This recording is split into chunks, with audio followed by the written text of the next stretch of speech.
Some places refuse to let go of their past, where the walls remember screams, the floors soak up blood, and the dead never truly sleep.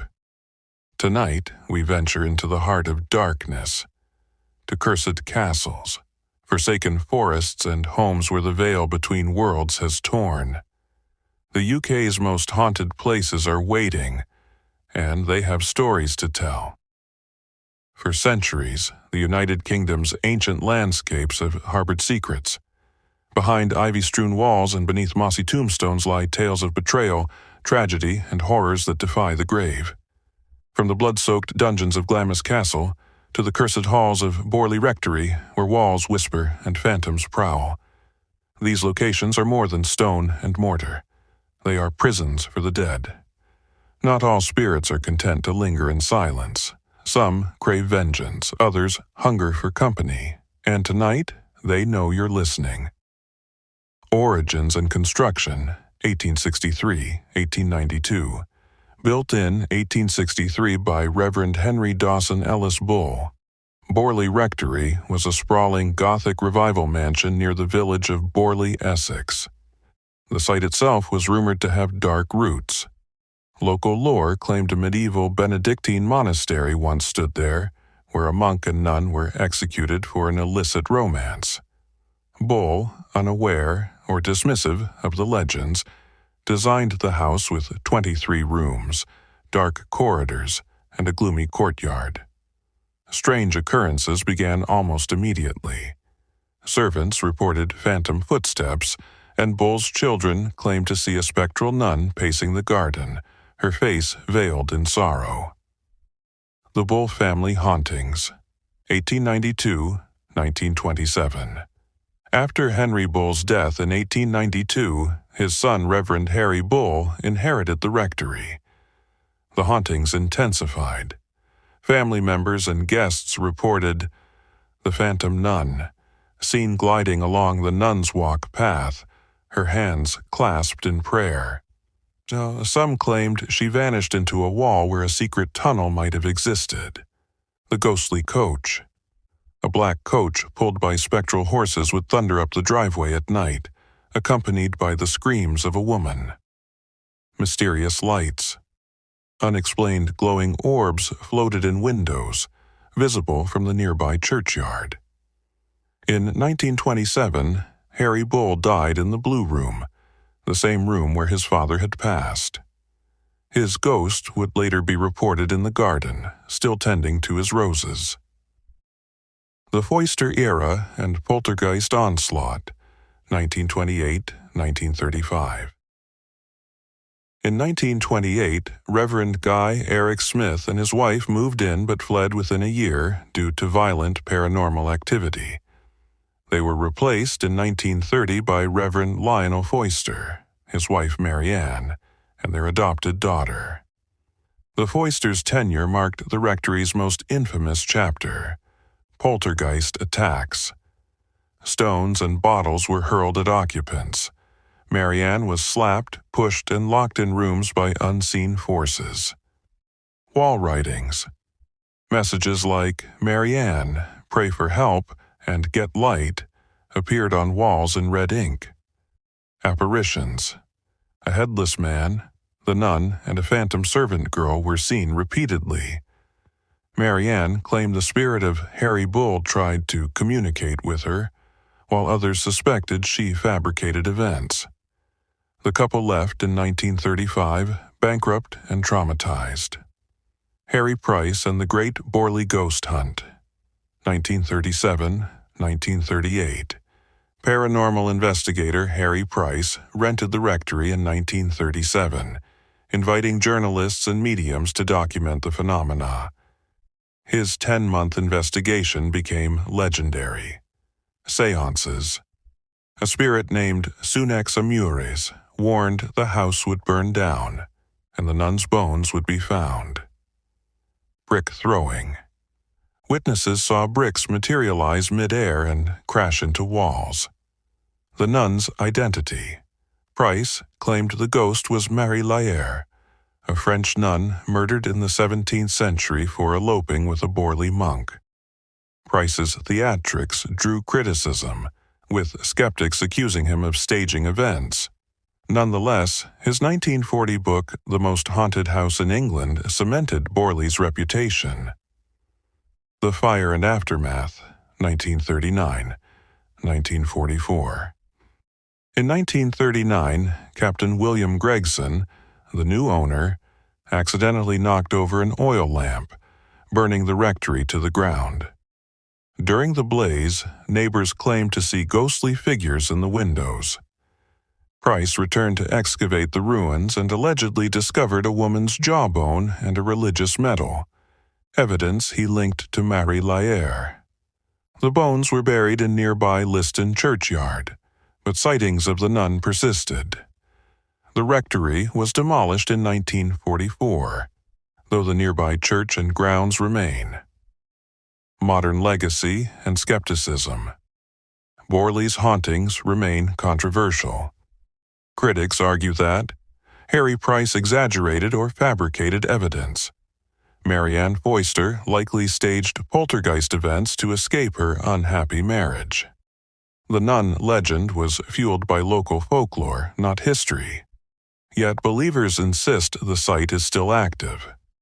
Visitors report cold spots, shadow figures, and the smell of burning near the ruins. The phantom coach has been heard racing through the village. In 2000, a BBC investigation recorded unexplained voices and a ghostly face in a photo. Why Borley still haunts the imagination. Borley Rectory's blend of Gothic architecture, tragic romance, and psychological intrigue makes it a cornerstone of paranormal lore. Whether fueled by fraud, folklore, or genuine phenomena, its legacy endures as a testament to humanity's fascination with the unknown, and the stories we tell to make sense of fear. Origins and medieval power, 11th or 15th century. Built in the late 11th century by the Norman de Pomeroy family, Barry Pomeroy Castle began as a formidable stone fortress guarding the Tyne Valley. By the 15th century, the Pomeroy family expanded it into a lavish Tudor mansion, symbolizing their wealth and influence.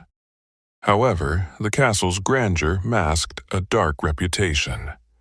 Local legends warned of a curse placed on the land by Druids, angered by the destruction of their sacred groves.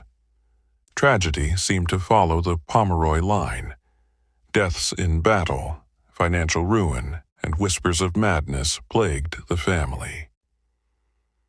The Seymour takeover and hidden horrors, 1547 and 1688.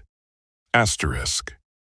In 1547, the castle was seized by the ambitious Seymour family, relatives of Jane Seymour, Henry VIII's third wife.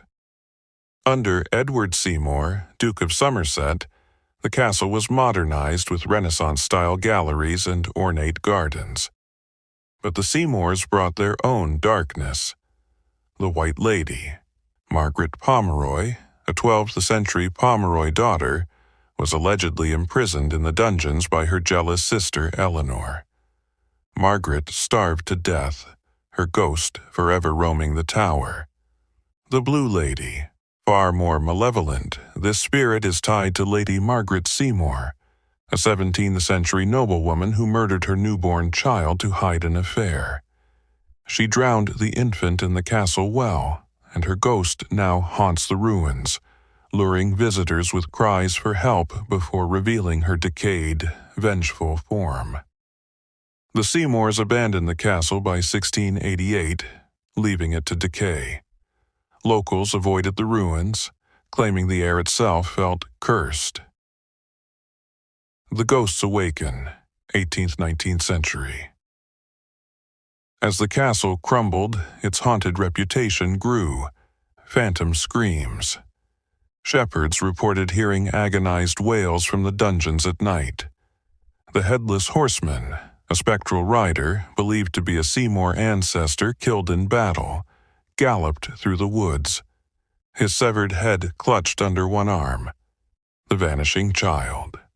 Visitors glimpsed a ghostly girl in a white dress playing near the well, only for her to vanish when approached. In 1867, antiquarian Reverend Samuel Rowe documented these tales in A Perambulation of Dartmoor, cementing Barry Pomeroy's status as a paranormal hotspot. Modern investigations and paranormal fame, 20th, 21st century. The castle's ruins became a magnet for ghost hunters and filmmakers, 1970s. 1980s. Paranormal teams recorded disembodied whispers, sudden temperature drops, and EVPs, electronic voice phenomena, of a woman sobbing. 1995, the BBC's Ghost Watch featured the castle, capturing a shadowy figure in the tower window during a live broadcast. 2007, a tourist photographed a translucent lady in blue hovering near the well, an image later analyzed and deemed unexplainable. Key phenomena reported today. The White Lady's Beckoning. Visitors to St. Margaret's Tower feel an urge to leap from the window as if compelled by an unseen force. The Blue Lady's Curse. Those who encounter her report nightmares, illness, or a lingering smell of rot. The Dungeon Apparitions. Shadow figures dart between the ruins, accompanied by the clank of invisible chains. Skepticism and legacy. Critics argue the hauntings are fueled by folklore and suggest the White Lady legend was invented by Victorians to romanticize the ruins. The Blue Lady's story conflates multiple Seymour family scandals. Cold spots and sounds are caused by the castle's exposed, windswept location. Yet believers point to consistent, visceral encounters. A 2016 visitor claimed the Blue Lady's ghost followed him home, manifesting as nightmares until he returned to apologize at the castle. Infrared cameras have captured unexplained heat signatures in sealed-off areas. Why Barry Pomeroy endures. The castle's decaying beauty and layered tragedies, betrayal, infanticide, and cursed ambition make it a Gothic masterpiece of horror. Whether the hauntings are residual energy, psychological projection, or something more, Barry Pomeroy remains a place where the past refuses to die. Origins and royal beginnings, 14th or 16th century, built in 1372 as a hunting lodge for King Robert II, Glamis Castle evolved into a grand baronial fortress in Angus, Scotland. Its history intertwines with royalty, the childhood home of Queen Elizabeth, the Queen Mother, and birthplace of Princess Margaret. But beneath its fairy tale turrets lies a legacy of darkness. The castle's oldest legend dates to 1034, when King Malcolm II was murdered in a nearby room, his blood allegedly staining the floor, still visible today as the Malcolm Stone. By the 15th century, the castle passed to the Lyon family, later Earls of Strathmore, who cemented its reputation for mystery. The Monster of Glamis and Secret Horrors, 1821-1900. In 1821, Thomas Lyon Bowes, 11th Earl of Strathmore, reportedly fathered a severely deformed heir. To hide the child's existence, he was locked in a secret chamber, known only as the Monster of Glamis. Servants heard guttural roars and dragging chains from sealed corridors. The family swore staff to secrecy, but rumors spread. A hidden room accessible only through a labyrinth of passages. The child lived into adulthood, his face like a bull's, as described in 19th century diaries. Guests who stumbled upon the truth allegedly died mysteriously. The last known reference to the monster vanished when the castle's archives burned in 1912. To this day, no hidden room has been found. The Ghosts of Treachery and Torment, 16th-17th century, Lady Janet Douglas, 1537. Accused of witchcraft by King James V, Janet was burned at the stake in Edinburgh. Her ghost haunts the castle's chapel, where flames inexplicably ignite on the walls. Witnesses describe her charred silhouette screaming soundlessly, her hands clawing at her face. Earl Beardy, 15th century. A wicked nobleman who gambled his soul to the devil in a card game. His ghost stomps through the Earl Beardy's chamber, roaring and smashing furniture. The stench of sulfur lingers after his appearances. The Grey Lady, thought to be Janet Douglas's loyal maid, she haunts the clock tower, weeping as she scrubs bloodstains that never fade. Modern hauntings and investigations. 20th, 21st century. Queen Elizabeth. The Queen Mother's encounter. In the 1920s, she reportedly saw the ghost of a woman in 17th century dress gliding through the library. The figure vanished after curtsying. The Phantom Child, 1990s. A tourist photographed a translucent boy in Victorian clothing staring from an upper window, a floor long closed to the public. The unseen guest. Staff setting the dining table often find an extra seat occupied by an invisible presence. Cutlery moves, and wine glasses tip as if toasted by a ghost. Paranormal investigations have captured EVPs of a child's laughter in the deserted nursery. Thermal imaging spikes in Earl Beardy's chamber. Unexplained scratches on visitors who mock the legends. Skepticism and rational explanations. Critics argue the monster was a fabrication to explain genetic disorders in the aristocratic family. Lady Janet's burning apparition is caused by light refracting through ancient stained glass. Earl Beardy's antics are the result of settling stones and wind echoing through thick walls. Yet even skeptics admit the castle's oppressive atmosphere defies logic.